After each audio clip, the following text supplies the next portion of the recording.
Thử nhé. Này. Mở camera trái. Đây là góc bên trái nó sẽ được mở. Tương tự.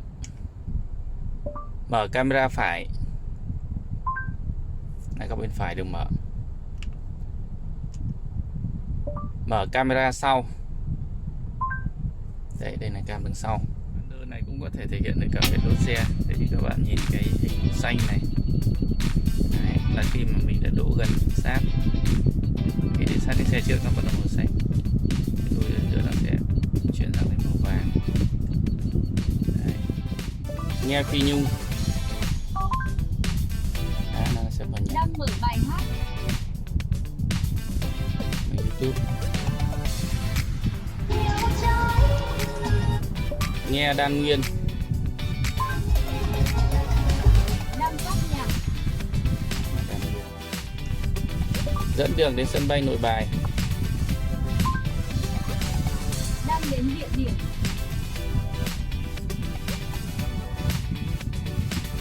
Đi về hướng Tây Bắc.